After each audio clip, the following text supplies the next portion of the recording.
స్థానిక ఎన్నికల కోసం ఓటర్ల జాబితాను సిద్ధం చేయాలని రాష్ట్ర ఎన్నికల సంఘం ఆదేశించింది. దీంతో పల్లెల్లో రాజకీయ సెగలు అప్పుడే మొదలయ్యాయి. మార్చి 31తో ప్రస్తుత పంచాయతీల గడువు ముగుస్తుంది. ఈలోగా లేదా ఆ వెంటనే ఎన్నికలు నిర్వహించేందుకు సన్నాహాలు జరుగుతున్నాయి. ఇది కేవలం సర్పంచుల పదవి కోసం జరిగే పోరు మాత్రమే కాదు. అటు అధికార కూటమికి, ఇది ప్రతిపక్ష వైసీపీకి ఇదొక పరీక్షగా రాజకీయ విశ్లేషకులు చెబుతున్నారు. ఎన్నికల ముందు ఇచ్చిన విధంగా సూపర్ 6 హామీలు అమలు చేసినట్లు కూటమి ప్రభుత్వం చెప్పుకొస్తుంది. అయితే వైసీపీ మాత్రం అందుకు విరుద్ధంగా ప్రచారం చేస్తుంది.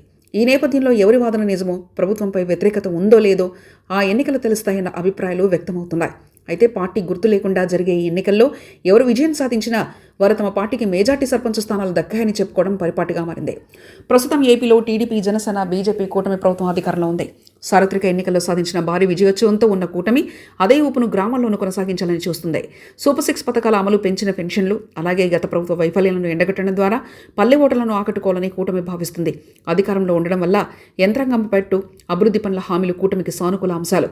ముఖ్యంగా గ్రామాల్లో మౌలిక సదుపాయాల కల్పనపై ఫోకస్ పెట్టి ఓట్లు రాల్చుకోవాలని చూస్తున్నారు. సార్వత్రిక ఎన్నికల్లో దెబ్బతిన్న వైసీపీకి ఈ పంచాయతీ ఎన్నికలు చాలా కీలకం. పార్టీ క్యాడర్లో ధైర్యం నింపాలంటే ఈ ఎన్నికల్లో గౌరవప్రదమైన స్థానాలు గెలవక తప్పదు. కూటమి ప్రభుత్వం ఇచ్చిన హామీలను, ముఖ్యంగా ఉచిత గ్యాస్ సిలిండర్లు, తల్లికి వందనం వంటివి అసలు అమలు చేయడంలో జరుగుతున్న జాప్యాన్ని వైసీపీ ఆయుధంగా మలుచుకొనుంది. కూటమి ప్రభుత్వంలో రైతులు తీవ్ర ఇబ్బందులు పడుతున్నారని, కనీసం యూరియా కూడా అందని పరిస్థితి నెలకొందంటూ వైసీపీ ఇప్పటికే నిరసన కార్యక్రమాలు చేపట్టింది.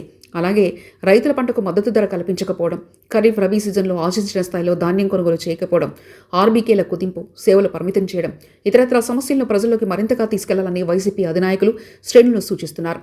అన్ని శక్తియుక్తులు వినియోగించినా ఈ స్థానిక పొరలో సత్తా చాటాలని వైసీపీ గట్టి నిర్ణయంతో ఉంది. జగన్ మళ్లీ జనాల్లో వస్తుండడం పల్లెల్లో తనకు ఉన్న పాత క్యాడర్ను కదిలింది. ప్రభుత్వంపై ఉన్న వ్యతిరేకతను ఓట్లుగా మార్చుకోవాలని జగన్ వ్యూహరచన చేస్తున్నారు.